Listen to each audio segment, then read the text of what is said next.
నమస్కారం. టీశాట్ అందిస్తున్న టెట్ శిక్షణా తరగతులకు స్వాగతం. ఈరోజు సైన్స్ జీవశాస్త్రం కాంటెంట్లో భాగంగా వృక్ష కణజాలాల గురించి తెలుసుకుందాం.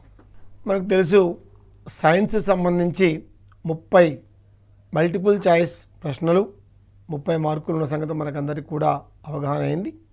దీంట్లో భాగంగా జీవశాస్త్రం లోపల 12 బహుళైచ్ఛిక ప్రశ్నలు వస్తాయి, మరియు 6 పెడగాజీ సంబంధించిన ప్రశ్నలు కూడా వస్తాయి. జీవశాస్త్రం సిలబస్ మనం ఒక్కసారి పరిశీలించినట్లయితే దీంట్లో సజీవ ప్రపంచము, లక్షణాలు, కణము, కణాంగాలు, కణజాలాలతో పాటు ఇతర అంశాలు చాలా ఉన్నాయి. మనం ఈ ఎపిసోడ్లో కణజాలాల గురించి తెలుసుకుందాం. ముఖ్యంగా ఈ ఎపిసోడ్లో వృక్ష కణజాలం గురించి తెలుసుకుందాం. మొక్కల్లో ఉండేటువంటి కణజాలాల్ని వృక్ష కణజాలాలు అంటారు. కణజాలము అంటే ఏందో మనకు తెలుసు.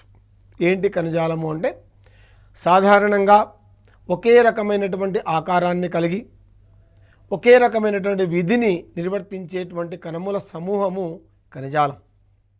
మొక్కల్లో ముఖ్యంగా 4 రకాల కణజాలాలు ఉంటాయి. అంటే వృక్ష కణజాలాలు 4 రకాలు. అవి 1 విభాజ్య కణజాలం. ఏం పనిచేస్తుంది ఇది? మొక్క భాగాలన్నింటిలో పెరుగుదలను, మరమ్మతులను నిర్వహించేటువంటివి విభాజ్య కణజాలాలు. వీటిని మనం మెరిస్టమాటిక్ టిష్యూస్ అంటాం. రెండోది పై పొరలను ఏర్పరిచేవి, మొత్తము కప్పి ఉంచేటువంటివి త్వచ కణజాలాలు. వీటిని డెర్మల్ టిష్యూస్ అంటాం. మూడోది వృక్ష దేహాన్ని ఏర్పరుస్తూ ఇతర కణజాలాలు సరియైన స్థితిలో ఉండేలా చేసేవి సంధాయక కణజాలాలు. వీటిని గ్రౌండ్ టిష్యూస్ అంటాం. 4 పదార్థాల రవాణాకు సహాయపడేటువంటివి ప్రసరణ కణజాలాలు. వీటిని మనం వాస్కులార్ టిష్యూస్గా చెప్పుకుంటాం. మరి వృక్ష కణజాలాల ప్రాముఖ్యత ఏంటి అంటే జీవి యొక్క దేహము మొత్తం కూడా కణముల చేత నిర్మించబడిందని మనం ఇంతకుముందే తెలుసుకున్నాం. కాబట్టి కణములు ఒకే రకమైనటువంటి విధిని నిర్వర్తించేటువంటి కణముల సమూహమే కణజాలములు. కాబట్టి కణజాలములు మొక్కల యొక్క జీవన క్రియలలో కీలక పాత్ర పోషిస్తాయి. ఒక్కొక్క రకమైన కణజాలము ఒక్కొక్క రకమైన విధిని నిర్వర్తిస్తుంది. మనం మొదటగా విభాజ్య కణజాలం గురించి పరిశీలిద్దాం. కాండం కొన భాగాల్లోనూ పార్శ్వ భాగాల్లోనూ ఇతర కణజాలాల పొరల మధ్యలోనూ మనం విభాజ్య కణజాలాన్ని చూడవచ్చు. అంటే విభాజ్య కణజాలం ఉండేటువంటి స్థానము ఆధారంగా, అది కలిగించేటువంటి పెరుగుదల ఆధారంగా విభాజ్య కణజాలాన్ని ఒక 3 రకాలుగా విభజించడం జరిగింది. దీంట్లో మొట్టమొదటిది ఏమిటి అంటే అగ్ర విభాజ్య కణజాలాలు. కాండము కొన భాగాల్లో ఉండి మొక్కలలో పెరుగుదలను కలిగించే విభాజ్య కణజాలాల్ని అగ్ర విభాజ్య కణజాలాలు, ఎపికల్ మెరిస్టమాటిక్ టిష్యూస్ అంటాం. ఏం పనిచేస్తాయి ఇవి? కాండం యొక్క కొన భాగాల్లో ఉంటాయి, శాఖల యొక్క కొన భాగాల్లో ఉంటాయి, వేరు యొక్క కొన భాగాల్లో ఉంటాయి. దీనివల్ల ఆయా భాగాలు పొడవులో పెరుగుతుంటాయి. అంటే మొక్క పొడవులో పెరగడానికి అవసరమైన కణజాలం ఏది అంటే అగ్ర విభాజ్య కణజాలము. రెండవది పార్శ్వ విభాజ్య కణజాలాలు, లాటరల్ మెరిస్టమాటిక్ టిష్యూస్. కాండములో పార్శ్వపు అంచుల చుట్టూ అంటే వర్తులముగా పెరుగుదలను కలిగించే కణజాలాల్ని పార్శ్వ విభాజ్య కణజాలాలు అంటారు. మనకందరికీ కూడా తెలుసు, ఏదైనా ఒక మొక్క చుట్టూ మనం ఒక దిమ్మె కట్టినట్టయితే కొంతకాలం తర్వాత ఏమవుతుంది? మొక్క స్టార్టింగ్లో ఎంత సన్నగా ఉందో అది ఎప్పుడైతే లావుగా పెరుగుతుందో దిమ్మె పగిలిపోతుంది. చుట్టూ రౌండ్ కూర్చునే సిట్ దిమ్మె పగిలిపోతుంది. అంటే మొక్క పొడవులో పెరుగుదలతో పాటు మందములో కూడా పెరుగుతుంది అని అర్థం. ఈ మందం అంటే చుట్టుకొలతలో పెరుగుదల కలిగించేటువంటి యొక్క కణజాలాన్ని పార్శ్వ విభాజ్య కణజాలము, లాటరల్ మెరిస్టమాటిక్ టిష్యూస్ అంటాం మనం. అదే రకంగా కాండం మీద శాఖలు ఏర్పడే చోట, ఆకులు ఏర్పడే చోట, పుష్పాలు అంటే పుష్ప వృంతము పెరిగే చోట ఒక ప్రత్యేకమైన విభాజ్య కణజాలం ఉంటుంది. దీన్నే మనం మధ్యస్థ విభాజ్య కణజాలము అంటాం. దీన్నే ఇంటర్ క్యాలరీ మెరిస్టమాటిక్ టిష్యూస్ అని కూడా పిలుచుకుంటాం. ఈ రకమైన 3 రకాల విభాజ్య కణజాలాల వల్ల మొక్కలు జీవితకాలము పెరుగుదల చూపుతూనే ఉంటాయి. అంటే కొన భాగంలో ఉంటేనేమో పొడవులో పెరుగుదల, పార్శ్వ భాగంలో ఉంటేనేమో చుట్టుకొలతలో పెరుగుదల, అదే రకంగా మధ్యస్థంగా ఉండటం వల్ల దాని యొక్క శాఖలు, కాండం యొక్క భాగాలు పొడవులో పెరుగుదల మనం చూస్తూ ఉండొచ్చు. మొక్కలలో ఉండే ఇతర పెద్ద కణజాల సమూహాలైన, అంటే ఏం చెప్పుకున్నాం మనం, 4 రకాల కణజాలాలు కదా. ఈ 4 రకాల కణజాలాల్లో ఒకటి విభాజ్య కణజాలం అయితే మిగతా 3 కూడా విభాజ్య కణజాలము నుండే అభివృద్ధి చెందుతాయి. అంటే మొక్కలలో ఉండేటువంటి ఇతర పెద్ద కణజాల సమూహాలైన త్వచ కణజాలము, సంధాయక కణజాలము, ప్రసరణ కణజాలం, ఇవి 3 కూడా విభాజ్య కణజాలం నుంచే వృద్ధి చెందుతాయి. వాటి గురించి మనం ఒక్కొక్కటిగా తెలుసుకుందాం. మొదటగా త్వచ కణజాలం, దీని ఏమన్నా డెర్మల్ టిష్యూ అంటున్నాం.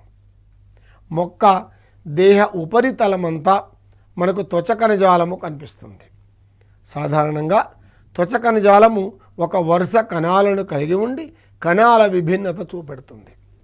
మనకు ఉదాహరణకు మానవులు కనుక తీసుకున్నట్లయితే మన దేహము మొత్తం కూడా చర్మం ఏ విధంగానైతే ఆవరించి ఉన్నదో మొక్కలో కూడా దేహ భాగం మొత్తము కూడా కప్పి ఉంచేటువంటి కణజాలం త్వచ కణజాలం.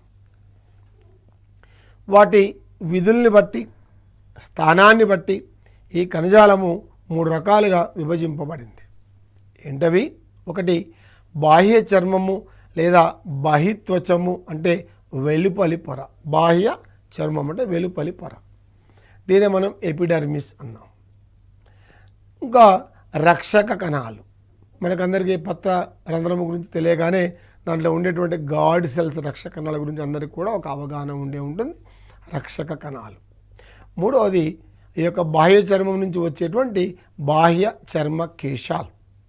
ఈ రకంగా బాహ్య చర్మము, రక్షక కణాలు, బాహ్య చర్మ కేశాలు అనే భాగాలుగా మనం ఈ యొక్క త్వచ కణజాలాన్ని విభజించుకోవచ్చు. మరి ఏం పని చేస్తాయి ఇవి అంటే, విభాజ్య కణజాలములోని కణాలతో పోలిస్తే త్వచ కణజాలంలో కణాల గోడలు దళసరిగా ఉంటాయి. విభాజ్య కణజాలం ఏంటి? ఇప్పుడు విభజనలు చెందాలి కాబట్టి కణం యొక్క కవచాలు పల్చగా ఉంటాయి. కానీ త్వచ కణజాలంలో కణాల గోడలు కొద్దిగా మందం, దళసరిగా ఉంటాయి. ఎడారి మొక్కల్లో అవి బాగా దళసరిగా ఉండి మైనపు పూతను కలిగి ఉంటాయి. ఎందుకు మైనపు పూతను కలిగి ఉంటాయో తెలుసా? ఎడారి మొక్కల్లో నీటి లభ్యత తక్కువ. మరి ఉన్న నీరు మొత్తం కూడా బాష్పోత్సేకం ద్వారా బయటికి వెళ్ళిపోతే మొక్కల యొక్క జీవన క్రియలకు నీరు తక్కువై మొక్కలు చనిపోయే అవకాశం ఉంది. కాబట్టి బాష్పోత్సేకాన్ని నివారించడానికి గాను మైనపు పూతను కలిగి ఉంటాయి. ఆకు బాహ్య చర్మములో చిన్న రంధ్రాలు కనిపిస్తాయి. వాటి పత్ర రంధ్రాలు, స్టొమాటా అంటాం. వాటిని ఆవరించి 2 మూత్రపిండాకారపు రక్షక కణాలు ఉంటాయి. గాడ్ సెల్స్ అంటాం మనం. సాధారణంగా మూత్రపిండాకారపు అని చెప్పుకుంటాం. ఈ ద్విదళ బీజాల్లో కనిపించేటువంటి రక్షక కణాలు అదే మనకి ఏకదళ బీజాల్లోనైతే డంబెల్ ఆకారంలో ఉంటాయి. కానీ ఎక్కువగా జనరల్గా మనం కిడ్నీ షేప్డ్ గాడ్ సెల్స్గా మనం చెప్పుకుంటూ ఉంటాం. వేరులో అయితే బాహ్య చర్మం కణాలు పొడవైన వెంట్రుకల వంటి మూలకేశాలను కలిగి ఉంటాయి. అంటే వేర్లు హైడ్రోట్రాఫిజం అంటే నీటి శోషించడానికి అనుకూలంగా భూమి లోపలి పొరలోకి చొచ్చుకొని పోయే క్రమంలో అదనముగా నీటిని శోషించడానికి గాను బాహ్య చర్మం నుంచి అనేకమైనటువంటి వెంట్రుకల వంటి కేశాల లాంటి నిర్మాణాలు వస్తాయి. ఇవి వేరు నుంచి వస్తాయి కాబట్టి మూలకేశాలు అంటాం. ఒక ప్రత్యేకమైన అంశాన్ని ఇక్కడ గుర్తు చేస్తున్న, విసర్జక పదార్థాలు అధికంగా ఉన్న ఆహార పదార్థాలు, స్రావక పదార్థాలు వంటి కొన్ని రకాల పదార్థాలను విభిన్న రూపాలలో నిల్వ చేసుకోగలిగే సామర్థ్యం మొక్కలకు ఉన్నది. మనకందరికీ కూడా తెలుసు, దుంపల్లో కానీ, కాయల్లో కానీ, ఆకుల్లో కానీ, ఫలాల్లో కానీ ఆహార పదార్థాలు నిల్వ ఉంటాయి. జిగురునిచ్చే చెట్ల యొక్క త్వచ కణజాలము నుండి జిగురు స్రవించబడుతుంది. బాగా గుర్తుపెట్టుకోండి, ఒక కాండాన్ని మనం చిన్న గాయపరిస్తే అక్కడి నుంచి జిగురు వస్తుంది. ఆ జిగురు ఇచ్చే కణజాలం ఏదనుకుంటున్నారు? అది త్వచ కణజాలం. జిగురు కూడా రక్షణ కోసం మొక్క స్రవిస్తూ ఉంటుంది. నీటి ఎద్దడి, కొమ్మలు విరగడం, చీలడం వంటి యాంత్రికంగా కలిగే నష్టాలు కానీ, పరాన్నజీవులు, రోగకారక జీవుల దాడి మొదలైన వాటి నుండి మొక్కల్ని రక్షించేది త్వచ కణజాలమే. ఎందుకంటే మొక్కలు అన్నిటికంటే పైన ఉండే త్వచ కణజాలమే కాబట్టి ఇది మొత్తం రక్షించేటువంటిది త్వచ కణజాలం. పెద్ద చెట్లలో త్వచ కణజాలము బాహ్య చర్మము పైన అనేకమైన పొరలను ఏర్పరుస్తుంది. దీన్ని మనం ఏమంటున్నాం? బెరడు అంటున్నాం. బెరడులో కణాలు నిర్జీవమైపోతే రాలిపోతూ ఉంటాయి. బెండు అంటాం మనం సాధారణంగా. బెరడు, బార్క్, ఇవి సాధారణంగా త్వచ కణజాలము సంబంధించి రకాలు, దాని యొక్క విధి. ప్రధానంగా త్వచ కణజాలము రక్షణలో పాల్గొంటుందన్న విషయం మనకు దీన్ని బట్టి అర్థమవుతూ ఉంటుంది. త్వచ కణజాలము మరొక పని కూడా చేస్తున్నది. ఏంటది? ఇంతకుముందు ఏం చెప్పుకున్నాం మనం? పత్రరంధ్రాలు అని చెప్పుకున్నాం. వాయు మార్పిడికి, బాష్పోత్సేకానికి అవసరమైన పత్రరంధ్రాలు, నేల నుండి నీరు, లవణాల సంగ్రహణకు అత్యవసరమైన మూలకేశాలు కూడా త్వచ కణజాలం నుంచే ఏర్పడతాయి. ఈ త్వచ కణజాలంలోని కొన్ని కణాలు కిరణజన్య సంయోగ క్రియను కూడా నిర్వహిస్తాయి. ఎందుకని? ఆకులు ఆకుపచ్చగా కనిపిస్తూ ఉన్నాయి, హరిత కణజాలము. మరి హరిత కణజాలము పై భాగంలో ఉండేటువంటి ఆ కణజాలంలో కూడా హరిత రేణువులు ఉంటాయి కదా. కాబట్టి త్వచ కణజాలములో కొన్ని కణాలు కిరణజన్య సంయోగ క్రియలో కూడా పార్టిసిపేట్ చేస్తున్నాయి. నెక్స్ట్ మనకు సంధాయక కణజాలం. ఇంతవరకు మనం విభాజ్య కణజాలము, త్వచ కణజాలం గురించి చూసాం. సంధాయక కణజాలం బాగా గుర్తుపెట్టుకోండి. మొక్క దేహ భాగములో అత్యధిక భాగము ఆక్రమించి ఉండే కణజాలం ఏది అని ఒక క్వశ్చన్ వస్తే సంధాయక కణజాలం మీరు తప్పనిసరిగా రాయాల్సి ఉంటుంది. సంధాయక గ్రౌండ్ టిష్యూ, మొత్తం గ్రౌండ్ ఆ టిష్యూస్ మొత్తం కూడా మొక్క దేహ భాగంలో ఎక్కువ ఆక్యుపై చేసే మొత్తం కూడా సంధాయక కణజాలం. ఈ సంధాయక కణజాల కణాలు పెద్దవిగా ఉంటాయి. వాటిలో కేంద్రకం ప్రస్ఫుటముగా, క్లియర్గా, స్పష్టంగా కనిపిస్తుంది. మొక్క దేహంలో ఎక్కువ భాగము ఈ సంధాయక కణజాలముతోనే ఏర్పడుతుంది. ఈ కణజాలం ఆహారం నిల్వ చేయడానికి, యాంత్రికంగా మొక్కకు బలాన్ని ఇవ్వడానికి ఉపయోగపడుతుంది. అంటే సంధాయక కణజాలం యొక్క విధి వివిధ రకాలుగా ఉంటుంది. అంటే ఒక్కొక్క రకమైన సంధాయక కణజాలము ఒక్కొక్క విధిని నిర్వర్తిస్తుందని మనం చెప్పచ్చు. అంటే సంధాయక కణజాలములో రకాలున్నాయి. ఏం రకాలున్నాయి? సంధాయక కణజాలంలో ముఖ్యంగా 3 రకాలున్నాయి. 3 అవి మృదు కణజాలము, ఇంగ్లీష్లో ప్యారెంకైమా అంటారు. స్థూల కోణ కణజాలము, ఇంగ్లీష్లో కోలెంకైమా. దృఢ కణజాలము స్క్లీరెన్కైమా అంటారు. మరి ఒక్కొక్క కణజాలము ఎలా ఉంటుంది, అది ఏం పని చేస్తుందో కూడా మనం క్లియర్ కట్గా చూద్దాం. మృదు కణజాలం పేరుని అర్థం ఉన్నది. ఏమున్నది? మృదు కణజాలం అంటే కణముల యొక్క కణకవచాలు, కణముల యొక్క త్వచాలు మృదుగా ఉంటాయి. పలుచని గోడలు కలిగి వదులుగా సంధించబడి ఉంటాయి. అంటే కణముల మధ్యలో కణాంతరావకాశాలు కనిపిస్తూ ఉంటాయి. కణాలు వదులుగా ఉంటాయి. మన స్పాంజిలో కనుక కణాలు ఉన్నట్టు మనం పట్టుకుంటే మెత్తగా మృదువుగా ఉంటుంది కదా, అట్లా. మరి ఈ మృదు కణజాలములో ఉండే కణాలు మృదుగా, పలుచని గోడలు కలిగి వదులుగా సంధించబడి ఉంటాయి. కాబట్టి ఇవి వివిధ రకాల విధులను నిర్వర్తిస్తూ ఉంటాయి. ఏమేమి విధులు చేయొచ్చు? ఉదాహరణ చూడండి. హరిత రేణువుల్ని కలిగి ఉండే మృదు కణజాలాన్ని హరిత మృదు కణజాలము లేదా హరిత కణజాలము అంటారు. క్లోరెంకైమా ఇంగ్లీష్లో. ఇక్కడ చూడండి, ఇదంతా మృదు కణజాలమే. కాకపోతే దీంట్లో హరిత రేణువులు ఉన్నాయి కాబట్టి కణజాలం ఆకుపచ్చగా కనిపిస్తున్నది. కాబట్టి దాన్ని ఏమంటున్నాము? హరిత కణజాలము అంటున్నాం. మృదు కణజాలం యొక్క విధి హరిత కణజాలము. ఇది కిరణజన్య సంయోగక్రియను జరుపుతుంది. రెండవది, పెద్ద గాలి గదులను కలిగి ఉండే మృదు కణజాలాన్ని వాయుగత కణజాలము లేదా వాతయుత కణజాలము అంటాం. ఇది ఇంగ్లీష్లో ఏరెంకైమా అంటారు. మనకందరికీ కూడా తెలుసు, తామర, కలువ ఆకులకు కానీ పుష్పాలకు కానీ పొడవైన కాడలు ఉంటాయి. ఈ పొడవైన కాడల్ని మనం ఒక చివర కట్ చేసి ఇంకో చివర గాలి ఊదితే ఒక చివరి నుంచి ఇంకో చివరకు గాలి వెళ్తుంటుంది. అంటే అర్థమేంటి? లోపల మొత్తం కూడా వాయు ప్రసార మార్గము సంబంధించిన గాలి గదులు కలిగి ఉంటుంది. అందుకే అవి తేలికగా ఉండి నీటిపైన తేలుతూ ఉంటాయి. ఈ రకంగా వాయుగత కణజాలము లేదా వాతయుత కణజాలము ఏరెంకైమా అంటారు. గాలి గదుల్ని కలిగి ఉంటే ఇది సాధారణంగా నీటిలో ఉంటుంది, మనం చూసాం. ఇంకో రకం నీరు, ఆహారము, వ్యర్థ పదార్థాలు నిల్వ చేసే మృదు కణజాలాన్ని నిల్వ చేసే మృదు కణజాలము లేదా స్టోరేజ్ ప్యారెంకైమా అంటారు. మనం ముందే అనుకున్నాం, నీరు కొన్ని భాగాల్లో నిల్వ ఉంటుంది, ఆహార పదార్థాలు కొన్ని ప్రత్యేకమైన భాగాల్లో నిల్వ ఉంటుంది. వేరు కావచ్చు, కాండం కావచ్చు, పత్రం కావచ్చు. ఉదాహరణ దుంపలు తీసుకుంటే వేరులో ఆహారం నిల్వ ఉంటుంది. ఆ నిల్వ చేసే కణజాలమే నిల్వ మృదు కణజాలం.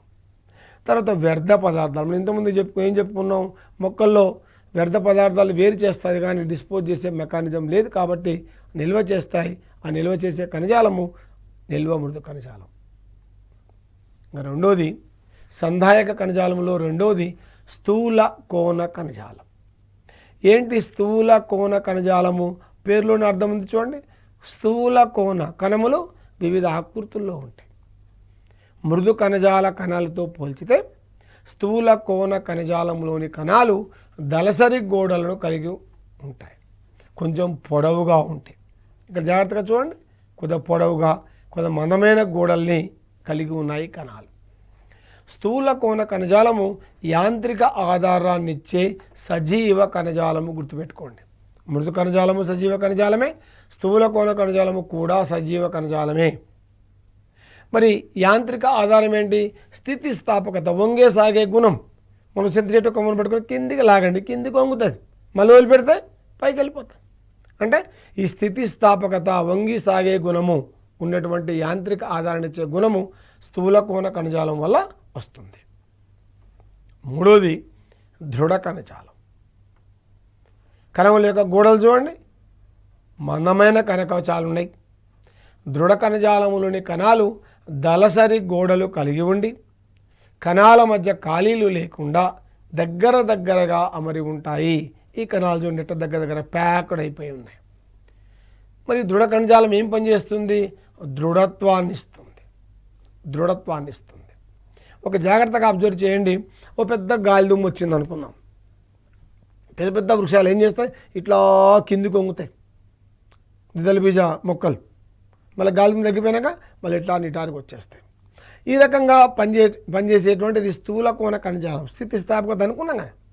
మరి దృఢ కణజాలం దేంట్లో ఉంటుంది? ఏకదళ బీజాల్లో ఉంటుంది. ఈ ఏకదళ బీజాల్లో ఉండే దృఢ కణజాలం ఏం పనిచేస్తుంది? జాగ్రత్త చూడండి, స్టిఫ్గా నిలబడి ఉంటుంది. వరి, గోధుమ, జొన్న, మొక్కజొన్న. మీరు ఇప్పుడు చెరుకు తింటాం కదా, మరి చెరుకు గడ ఆ పై గట్టిగా ఉండే భాగాన్ని తీసి బయటపడేసి మనం లోపల ఉండి మెత్త తింటాం కదా, ఆ పై గట్టిగా దృఢంగా ఉండే ఆ గట్టి భాగమే దృఢ కణజాలం. అంటే ఒకసారి దృఢంగా ఉంటుంది, కొద్ది కొంచెం వంగదు, గట్టి కొంచెం విరిగిపోతుంది, ఇక మళ్ళీ స్టిఫ్గా రాదు. ఇది దృఢ కణజాలం. మొత్తం ఉన్నటువంటి 4 రకాల కణజాలాల్లో ప్రసరణ కణజాలము ఇంకాస్త మనము కీలకమైన కణజాలంగా చెప్పుకోవచ్చు.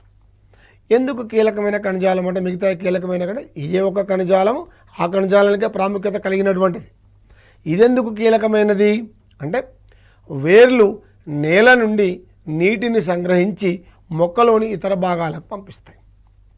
మనం జాగ్రత్తగా చూడండి, ఇప్పుడు వేరు నేలలోంచి నీటిని గ్రహిస్తుంది. మీ గ్రహించి నీరు ఎడిపోవాలి, కాండంలోకి చేరాలి, పత్రానికి చేరాలి. చాలా చెట్లు మీరు చూసింటారు కదా, సిక్వియా జైగాన్స్ లాంటివి కొన్ని 100 ఫీట్ల ఎత్తు ఉంటాయి. మరి ఆ చెట్టు యొక్క శిఖర భాగానికి కూడా నీరు చేరాలి. ఎట్లా చేరుతుంది? ఆ నీటిని చేర్చేటువంటి, నీటిని ప్రసరణ చేసేటువంటి దానికి ఒక ప్రత్యేకమైన కణజాలం ఉన్నది. అది దారువు, అది ఒక రకమైన ప్రసరణ కణజాలం. ఆకులు, మొక్కలలోని ఇతర భాగాలు ఆహారాన్ని తయారు చేసి మొక్కలోని అన్ని భాగాలకు సరఫరా చేస్తాయి. మనకు తెలుసు పత్రాలు ఏం చేస్తాయి? కిరణజన్య సమయక్రియ జరుపుతాయి. మరి కిరణజన్య సమయక్రియ జరిపితే ఏం తయారవుతుంది? ఆహారం తయారవుతుంది. ఈ తయారైన ఆహారం తయారైనట్టు పత్రాల్లోనే ఉంటే మళ్ళీ కిరణజన్య సమయక్రియ జరుగుతుందా? జరగదు, పత్రంలో స్పేస్ లేదు కదా. అంటే ఏం కావాలి? కిరణజన్య సమయక్రియ జరుగుతూ ఉన్నప్పుడే తయారైన ఆహార పదార్థం తయారైనట్టు ఇతర భాగాలకు రవాణా కావాలి. ఇతర భాగాలంటే ఏ భాగాలు? ఉపయోగపడే భాగాలు, అవసరమైన భాగాలు మరియు నిల్వ చేసేటువంటి భాగాలు. ఈ రకంగా ఇతర భాగాలు ఆహారాన్ని తయారు చేసి మొక్కలలోని అన్ని భాగాలకు సరఫరా చేస్తాయి, వినియోగించుకుంటూ ఉంటాయి. ఎక్కువైన ఆహారం నిల్వ ఉంటూ ఉంటుంది. మరి ఆహార పదార్థాన్ని సరఫరా చేయడానికి ఒక ప్రత్యేకమైన కణజాలం కావాలి. ఆ కణజాలమే పోషక కణజాలం. ఆ కణజాలము పోషక కణజాలం. ఇది ఒక రకమైనటువంటి ప్రసరణ కణజాలం. ఈ రకంగా దారువు నీటిని ప్రసరణ చేస్తుంది. పోషక కణజాలము పోషక పదార్థాలు అంటే ఆహార పదార్థాలు ప్రసరణ చేస్తుంది. కాబట్టి ఈ రెండింటి కలిపి ప్రసరణ కణజాలాలు అంటారు. లేదా నీటిని దారువు, పోషక పదార్థాలని పోషక కణజాలము రవాణా చేస్తుంది కాబట్టి రవాణా కణజాలము అని కూడా అంటారు. అదే రకంగా దారువు పోషక కణజాలము ఉన్నత స్థాయి మొక్కల్లో రెండు కలిసిపోయి నాలికా పుంజాలను ఏర్పరుస్తాయి. వీటి వాస్కులార్ బండిల్స్ అంటాం. ఇప్పుడు ఒకసారి చాలా స్పష్టంగా మరి ఈ ప్రసరణ కణజాలంలో ఉండే రెండు రకాల కణజాలాల గురించి చూద్దాం. ఒకటి దారువు, రెండు పోషక కణజాలం. దీంట్లో ఇక జాగ్రత్తగా చూడండి, ఇది కాండము యొక్క అడ్డుకోత. ఈ కాండము యొక్క అడ్డుకోతలో మనకు ఈ ఎరుపు రంగులో కనిపించేటువంటి ఈ భాగం ఎరుపు రంగు ప్లస్ ఈ బ్లాక్ ఈ పార్ట్ మొత్తం కూడా కలిపితే ఒక నాలికాపుంజం. మనం ఇంతకుముందు ఏం చెప్పుకున్నాం, నాలికాపుంజము అంటే దారువు మరియు పోషక కణజాలము కలిపి ఏర్పరుస్తాయి. ఈ ఎర్రగా ఉండేటువంటిది దారువు. చూసారా, రవాణాలో పాల్గొనే కణజాలాలే ప్రసరణ కణజాలాలు. ఇవి వివిధ రకాల కణాలతో ప్రత్యేకమైన అమరికలతో ఏర్పడి ఉంటాయి. ఈ పటములో ఎరుపు రంగులో కనిపించే కణజాలాలను దారు కణజాలాలు లేదా జైలం అంటారు. జైలం. దానికి ఆనుకొని ఉన్న కణజాలాలను పోషక కణజాలాలు ఫ్లోయం అంటారు. ఇదేమో దారువు జైలం, ఇదేమో పోషక కణజాలాలు. కొన్ని ప్రత్యేకమైన మొక్కల లోపల ఈ నాలికా పుంజాల మధ్యలో ఇక్కడ కేంబియం ఇంటర్ క్యాలరీ మెరిస్టమ్ ఇంతకుముందు చెప్పుకున్నాం మనం. విభాజ్య కణజాలలో ఒక రకం ఇక్కడ ఉందన్నమాట. ఈ రకంగా దారువు పోషక కణజాలాలు కలిసి ఉన్నత స్థాయి మొక్కల లోపల నాలికా పుంజాలను ఏర్పరుస్తాయి. ఈ దారువేమో నీటి రవాణాలో పాల్గొంటుంది, పోషక కణజాలము ఆహార పదార్థాల సరఫరాలో పాల్గొంటుంది. దారువులో పొడవైనటువంటి దారు కణాలు, దారు నాళాలు, తంతువులు, మృదు కణజాలము ఉంటాయి. జాగ్రత్తగా గుర్తుపెట్టుకోండి, దారువులో ఉండేటువంటి అనేకమైనటువంటి ఎలిమెంట్స్ లోపల దారు కణాలు, దారు నాళాలు, దారు సంబంధించిన తంతువులు ఇవన్నీ కూడా నిర్జీవ కణాలే. ఒక దారు మృదు కణజాలము మాత్రమే సజీవమైన కణజాలము. గుర్తుపెట్టుకోండి. వేర్లు నేల నుండి సేకరించిన నీరు, నీటిలో కరిగిన పోషక పదార్థాలు. ఇప్పుడు వేర్లు భూమిలో మనము రకరకాల రసాయన పదార్థాలు వేస్తాం, రకరకాల సేంద్రియ పదార్థాలు వేస్తాం, రకరకాల పోషక పదార్థాలు అందిస్తాం. ఇవి మొత్తం కూడా ఇప్పుడు యూరియా, డిఏపి రకరకాల పదార్థాలు ఇవన్నీ కూడా నీటిలో కరిగి ఆ నీటి ద్వారానే రవాణా అవుతుంటాయి. కాబట్టి దారువు ఒక నీటినే తీసుకుపోవటంలే, నీటిలో కరిగిన పోషక పదార్థాలు దారువు ద్వారా మొక్క భాగాలకు సరఫరా అవుతాయి. ఇది పోషక కణజాలం. దీన్నే చాలనీ కణజాలము అని కూడా అంటారు. ఫ్లోయం. పోషక కణజాలంలో పొడవైన చాలనీ కణాలు, చాలనీ నాళాలు, సహకణాలు, తంతువులు, మృదు కణజాలము ఉంటాయి. అంటే 5 రకాల ఎలిమెంట్స్ మనకు ఫ్లోయం లోపల కనిపిస్తాయి. కిరణజన్య సంయోగ క్రియలో తయారైన ఆహార పదార్థాలు పోషక కణజాలము ద్వారా మొక్క భాగాలకు సరఫరా అవుతాయి. అంటే దారువేమో నీటి రవాణాలో పాల్గొంటుంది, పోషక కణజాలము పోషక పదార్థాల రవాణాలో పాల్గొంటుంది. మనకు డౌట్ రావచ్చు, మొక్క కాండము లోపల దారువు ద్వారా నీళ్లు పోతున్నాయి, పోషక కణజాలం ద్వారా ఆహార పదార్థాలు పోతే మనకెట్లా తెలుసు సార్? లోపల తలకమైన పెట్టి చూసినావా? చూస్తాం.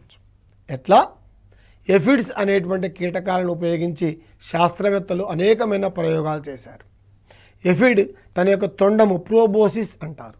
ఈ ప్రోబోసిస్ని కాండము లోపలికి చొప్పించి అది ఆహారాన్ని నీటిని తీసుకుంటున్నప్పుడు ఆ యొక్క ప్రోబోసిస్ని కట్ చేస్తే కట్ చేసి మొక్క యొక్క నిలువు కోతలో పరిశీలిస్తే ప్రోబోసిస్ ఎక్కడైతే పోషక కణజాలములో ఉన్నదో చక్కెర స్రావాలు బయటకు వస్తూ ఉన్నాయి, ఎక్కడైతే దారువులో ఉన్నదో నీరు బయటకు వస్తూ ఉన్నది.